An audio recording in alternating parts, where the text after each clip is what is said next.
Para quienes aman la vida. Para quienes quieren superarse. Para quienes necesitan un amigo. Para vos, que sabes que las distancias no valen. La UNED ha creado un espacio para estar más cerca de vos. A partir de este momento te llevaremos noticias, información, entrevistas, fechas importantes, cultura, medio ambiente, historia de Costa Rica, tus quejas al aire, transmisiones en vivo desde todas las sedes del país. Y también evitaremos que te quiebres la cabeza con tus estudios. Esta es la UNED a tu alcance. Onda UNED. A partir de este momento por Radio Nacional 101.5 FM. Onda UNED, acortando distancias. Una de las tendencias del desarrollo turístico mundial más importantes de las últimas décadas es el turismo rural comunitario. La UNED recibió la distinguida visita del investigador catalán en esa especialidad, Ernest Cañada, coordinador de Alba Sud y profesor de turismo de la Escuela Universitaria de Turismo y Hotelería de Barcelona, ZUB. La relación del turismo rural comunitario y el cambio climático, las perspectivas turísticas de Costa Rica, Centroamérica y España, y los retos que enfrenta el turismo sostenible a partir de las nuevas tendencias son los temas que abordamos con el experto español. Quédate con nosotros porque aquí inicia Onda UNED. Onda UNED, acortando distancias. Si tenemos libertad de expresión, ¿por qué no tenemos espacio para ejercerla? En nuestro país, aunque las frecuencias de radio y televisión son públicas, están funcionando como bienes privados, donde las concesiones de frecuencias se compran y se venden. Por eso necesitamos una nueva ley de radio y televisión en Costa Rica. Infórmese, participe y actúe. Más voces, más medios. Un mensaje de la Red de Medios e Iniciativas de Comunicación Alternativa y Voces Nuestras en su 25 aniversario. Más información en redmica.org. Onda UNED acompaña tus estudios. Cátedra sin fronteras. Acompañando tus estudios como solo Onda UNED lo sabe hacer. Cátedra sin fronteras. Muy buenas oyentes de Onda UNED. Como parte del curso de Tendencias del Desarrollo Turístico Mundial de la Cátedra de Turismo, tenemos en Costa Rica la visita de un especialista en turismo comunitario, una especialidad que de paso en Costa Rica ha tomado auge importante con una ley que está tratando todavía de ser decisiva en el desarrollo del turismo rural comunitario aquí en Costa Rica. Se trata del investigador y máster Ernest Cañada, coordinador de Alba Sud, profesor de turismo de la Escuela Universitaria de Turismo y Hotelería de Barcelona, ZUB, y nos visita en estos días en Costa Rica y nos brinda sus aportes acerca de esta tendencia que está tomando fuerza en el mundo y también en Costa Rica. Bienvenido, señor Cañada, a Costa Rica. Bueno, hay como dos grandes tendencias en curso. Hay una que es lo que habíamos llamado tradicionalmente el turismo fordista, que es este turismo más tradicionalmente más parecido, muy vinculado. Ustedes fácilmente lo pueden asociar con los resorts todo incluido, en el cual la experiencia del turista es muy semejante, sea aquí en Guanacaste, sea en Punta Cana, en República Dominicana o en Cancún, en México. Es este modelo en el cual las experiencias son muy intercambiables en los lugares. Esto, que ha sido la forma en que ha crecido de una forma muy importante el turismo en las últimas décadas, no está en crisis, pero sí hay un cierto retroceso, y cada vez más hay otra tendencia que se está imponiendo, que es una necesidad de una mayor diferenciación, de una mayor segmentación y una búsqueda de experiencias más singulares en la evolución del turismo. Eso quiere decir que cada vez más el turista internacional está buscando experiencias que lo conecten más con experiencias locales, con realidades locales, con lo singular de cada lugar, y no tanto esas experiencias que pueden ser más compartidas en distintos lugares, pero que acaban siendo cosas muy parecidas. Esto también significa que en términos de la evolución del turismo rural comunitario se puede traducir en una oportunidad, porque las comunidades están ofreciendo unas propuestas de desarrollo turístico que tiene que ver fundamentalmente con lo que ellas tienen, donde ellas viven, con las cosas que ellas hacen, y verlo a través de los ojos, con el acompañamiento de la población que vive ahí. Quiere decir esto que no es gente que ha sido contratada para mostrarles algo, sino es la gente que vive en esos lugares y al mismo tiempo complementa sus ingresos de las actividades tradicionales, ganaderas, agrícolas, en la gestión forestal, etcétera, con la introducción de la actividad turística. Y ahí, en ese contexto de un mercado turístico mundial que se diversifica, se segmenta, busca singularidades, ahí el turismo comunitario tiene un marco de oportunidad muy claro. Y por ahí hay un especial interés por la posibilidad que puedan tener las comunidades de tener acceso a unas nuevas fuentes de ingresos, siempre y cuando están acompañadas de lo que propiamente están haciendo. Es decir, que no significa el abandono de las actividades agropecuarias tradicionales. Por esas mismas condiciones, ¿será un turismo más genuino, más auténtico? Bueno, el concepto de la autenticidad es relativo. Es relativo porque las experiencias que tiene la gente en el lugar pueden ser muy diversas, y tan auténtico un tipo de experiencia que tiene alguien urbano que acaba yendo a un mall o a una gasolinera como es auténtico lo hace un campesino en un lugar. Pero dicho esto, que en términos antropológicos hay que ir con cuidado con el concepto auténtico, lo que sí es verdad que lo que estamos viendo es que no es tanto que sea una actividad preparada expresamente para el turismo, sino que lo que nos encontramos es con actividades que la gente está haciendo de forma normal para su supervivencia y vida cotidiana, que en ese contexto se inserta el turismo, un turismo relativamente a baja escala, y que ahí es donde aprovecha para conocer, para tener una experiencia turística, sí, en este sentido, más auténtica, si la entendemos en estos términos, o genuinas, como vos decías. Entendiendo esas tendencias, ahora, ¿qué retos podría enfrentar precisamente la gestión del turismo sostenible a partir de esas nuevas tendencias? En lo que respecta al turismo comunitario, creo que los principales retos claramente tienen que ver, bueno, es una actividad no tradicional, es una actividad que propiamente el campesinado o los grupos de población en comunidades rurales no necesariamente han experimentado. Entonces eso significa adecuar las infraestructuras, pero también capacitarse, fortalecerse, tener capacidad administrativa y visión empresarial para poder gestionar eso, y que en el fondo esos recursos les queden más a ellos. Es decir, en el fondo, cuando hablamos de turismo comunitario, lo que nos estamos refiriendo es esa voluntad de organización colectiva para controlar en torno a una actividad concreta, que es el turismo, los recursos y el territorio de una determinada zona. Entonces, esta es una apuesta que no es fácil, es una apuesta difícil y es compleja, y el principal reto que tienen las comunidades rurales es cómo tener las estructuras y las capacidades suficientes para quedarse con una parte de ese mercado turístico y que sirva para beneficio de ellas. Y esa es la disputa que está en juego, es cuánto las comunidades rurales van a tener capacidad de poder apropiarse de ese mercado turístico y que les quede fundamentalmente a ellas, pero el reto fundamental es que siga estando bajo su control y no sobre el control de grandes operadoras, etcétera, que al final solamente las van a usar como parte de un decorado turístico. Para que esto funcione, necesitamos ampliar las capacidades de las comunidades para tener el control sobre lo que ocurre en sus territorios, en sus recursos, con una actividad nueva. Investigador Cañada, ¿qué efectos tiene el cambio climático, que es una realidad en el mundo, con el tema turístico, comunitario? Yo creo que la relación entre el cambio climático y el turismo es mucho más importante de lo que se quiere reconocer, incluso por la Organización Mundial del Turismo.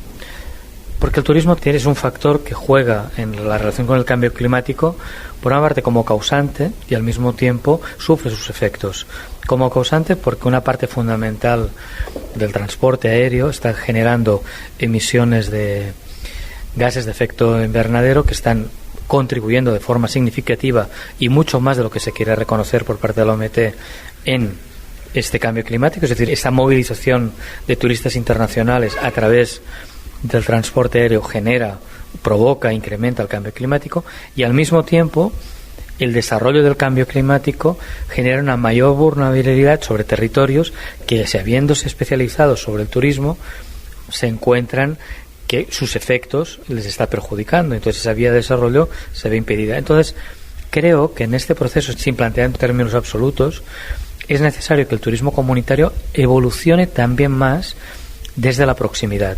Es decir, que no dependamos tanto solo del turista internacional que va a trasladarse a larga distancia con el transporte aéreo, que no quiere decir que se prohíbe o que se termine con eso, es que no, pero que se incremente mucho más la presencia de un turismo de proximidad, de una clientela local y nacional hacia los lugares de turismo comunitario que están teniendo un efecto mucho menor sobre el cambio climático. De alguna manera que reequilibremos un poco eso y que pensemos que el desarrollo del turismo comunitario no puede ser interpretado exclusivamente en términos de turistas extranjeros con alto poder adquisitivo, sino que hay una base para el desarrollo del turismo comunitario que tiene mucho que ver con la proximidad, con las necesidades del ocio popular de sectores de clase media y clase media más baja, y que por ahí puede haber una vía de desarrollo socialmente mucho más integradora y, al mismo tiempo, menos impactante en términos de cambio climático. Y eso creo que para las comunidades es un mensaje importante,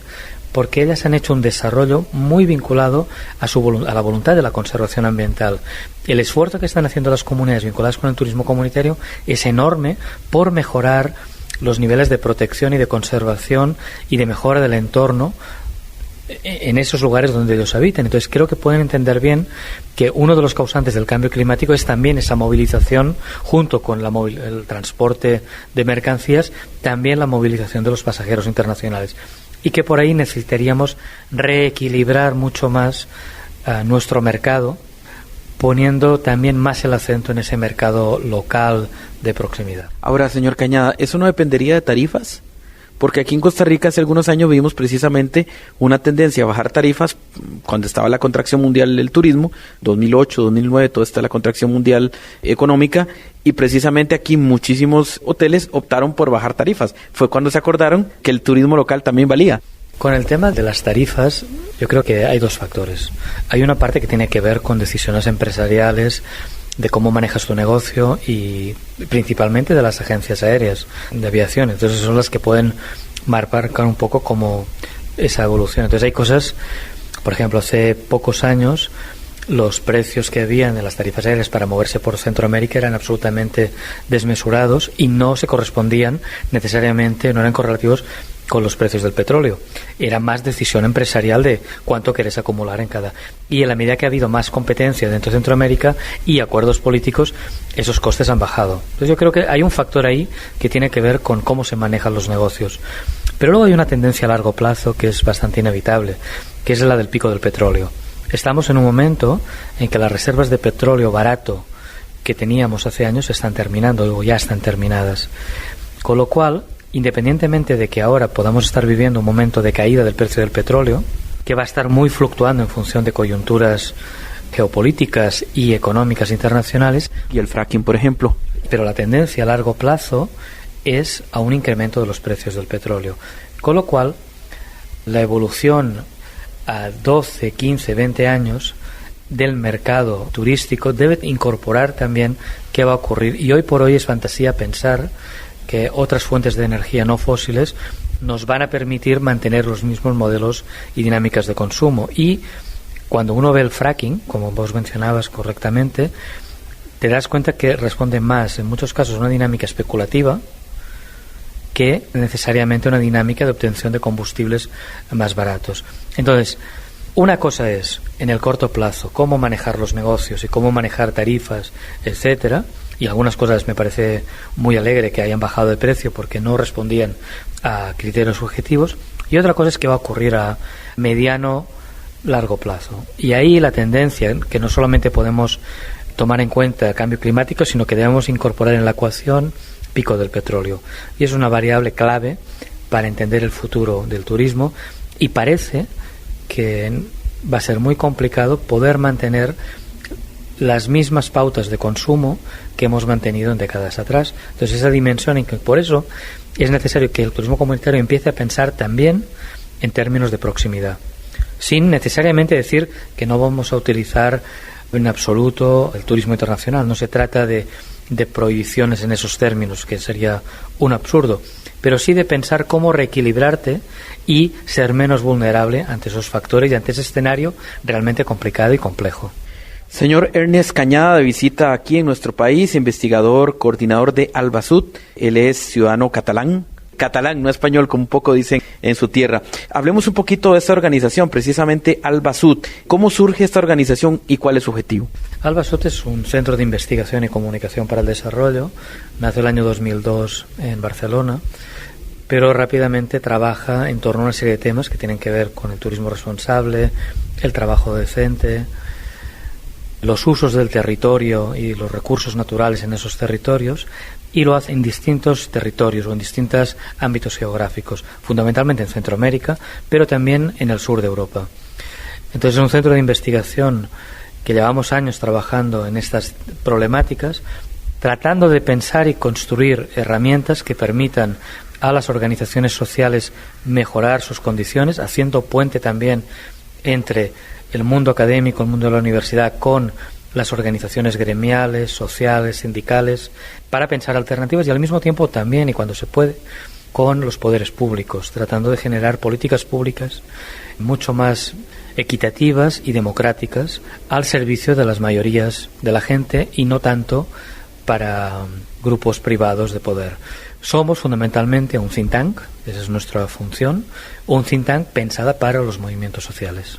Y hoy, precisamente en Costa Rica y en la región, ¿qué estudios críticos o investigaciones desarrollan?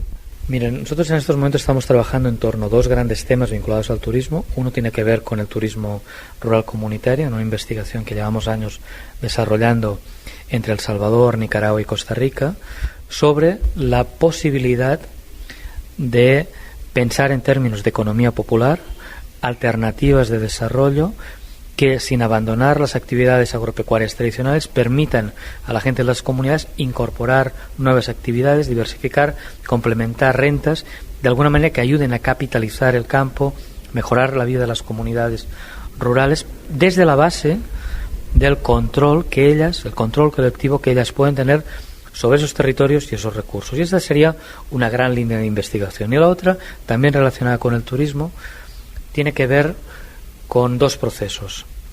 Un análisis más crítico de las implicaciones que está teniendo en la región la incorporación del turismo como dinámica de acumulación de capital. Y ahí lo que nos encontramos son dos dinámicas que hay que poner en discusión, o como mínimo son bastante más complejas que el discurso tradicional que se ha hecho en torno a ellas. Una es muy clara, tiene que ver con los procesos de desposesión, que se están produciendo en la región para facilitar la entrada al negocio turístico.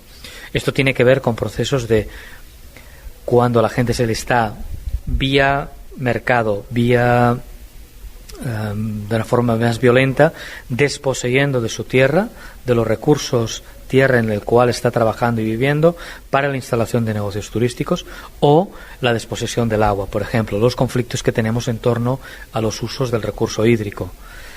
De qué manera entran en competencia las necesidades de las comunidades, de la agricultura, de la ganadería, con las necesidades de los hoteleros o los centros residenciales, que impiden la vida digna de la gente en las comunidades rurales. Y ahí donde entra territorios costeros comunitarios, en Costa Rica, por ejemplo. Exactamente.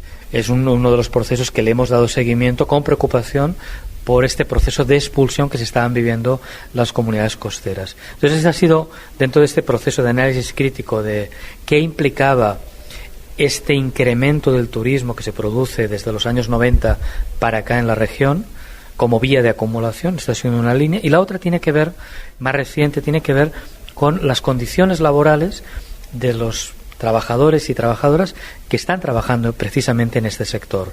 ¿Cuál es la calidad del trabajo? ¿Hasta qué punto estamos viviendo situaciones de trabajo decente o estamos viviendo situaciones de trabajo injusto? Que tienen que ver con respeto a las normas laborales, salarios adecuados o no para una vida digna. Si son nuevas bananeras, por así decirlo. Si son nuevos enclaves, nuevos monocultivos que acaban generando dinámicas muy parecidas a las que ya habíamos tenido en la región. Entonces, de hecho, en muchas ocasiones se habla del turismo como nuevo monocultivo, pensando en esos términos. Y entonces nos preocupa exactamente porque sabemos que el turismo es una fuente de empleo importante, necesaria, que reconocemos y valoramos, pero al mismo tiempo pedimos y demandamos que ese turismo genere puestos de trabajo decentes que le permitan a la gente vivir bien, que la carga laboral, la carga de trabajo que tengan no sea desmesurada y no tenga efectos graves, lesivos sobre su salud, tanto física como psíquica. Y es un trabajo que empezamos a desarrollar más recientemente en la región, reconociendo la importancia que tiene el turismo, que tiene el empleo turístico, y necesitando ese empleo y esa actividad, lo que queremos es fortalecer esos procesos. Y, por ejemplo, hay cosas que llaman la atención. El año 2008, la Regional Latinoamericana de la UITA, que es la principal unión internacional de organizaciones sindicales, la más representativa en términos de América Latina, hizo un estudio sobre las cadenas hoteleras de origen español, de capital español, en América Latina y las libertades sindicales. Es decir, cuánto había de libertad sindical en esos hoteles. Y un dato que nos sorprendió profundamente en ese momento y que años después hemos podido comprobar que no ha variado, es que no había ningún hotel de capital español en Costa Rica con sindicatos constituidos. Y es un dato muy importante. Ahí nos encontramos situaciones que para que pueda haber trabajo decente, los trabajadores tienen que tener derecho y la posibilidad de organizarse sindicalmente y defender sus condiciones de trabajo dignas. Por ejemplo, la cadena Barceló.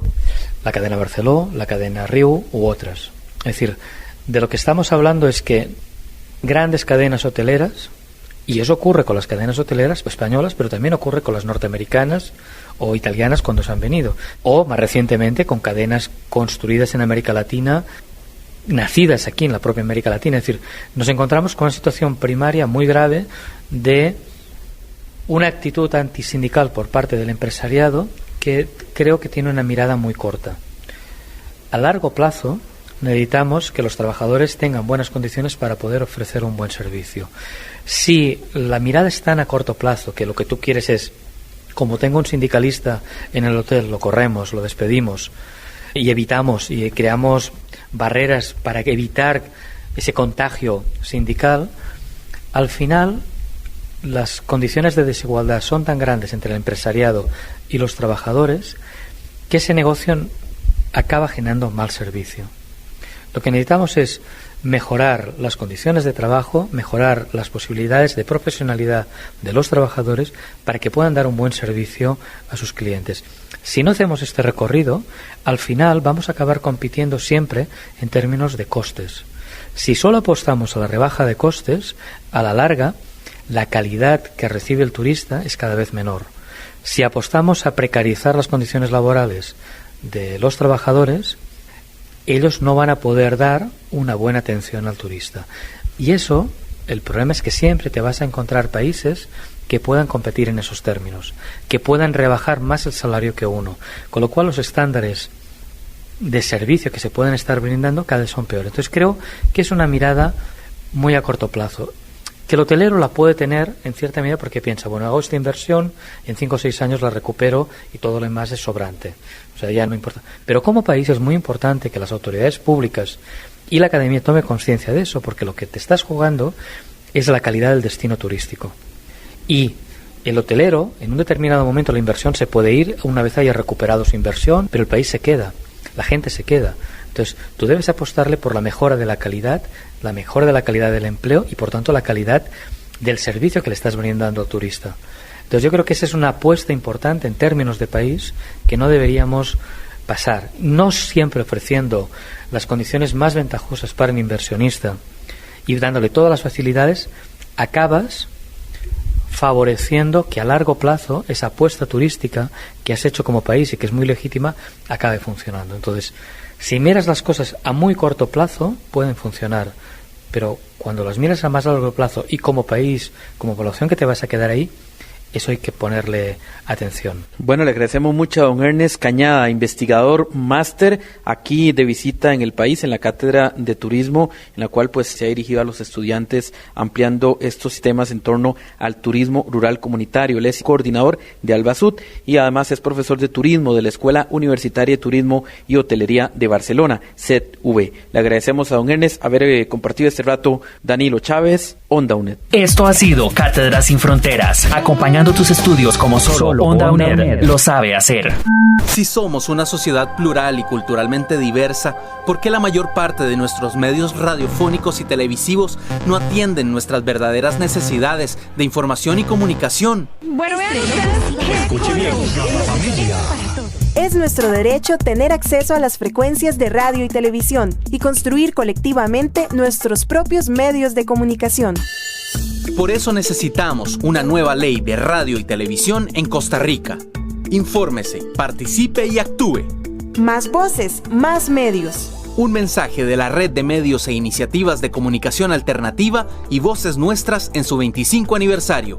Más información en redmica.org. En Costa Rica, mueren más animales silvestres atropellados que por la cacería. Nos sentimos orgullosos de nuestra biodiversidad, pero la estamos atropellando. Cuidado, maneje despacio. Sobre todo al amanecer y al atardecer, y por las noches, los animales cruzan para buscar alimento, refugio y pareja. Evitemos atropellar animales silvestres en las carreteras de Costa Rica. Únase al grupo en Facebook. Un mensaje de la Comisión Vías y Vida Silvestre, la UNED y esta emisora. Onda UNED, acortando distancias. Te esperamos mañana. Nos acompañará el curso de Realidad Nacional de la carrera de Ciencias Policiales. Ya sabes, búscanos en redes sociales como Onda UNED y en ondaunet.com puedes encontrar todos nuestros programas. Hasta pronto. Para vos, que sabes que las distancias no valen, esta es la UNED a tu alcance. Onda UNED. Escúchanos de lunes a viernes por los 101.5 FM o desde cualquier computadora en el mundo por ondauned.com. Onda UNED, acortando distancias.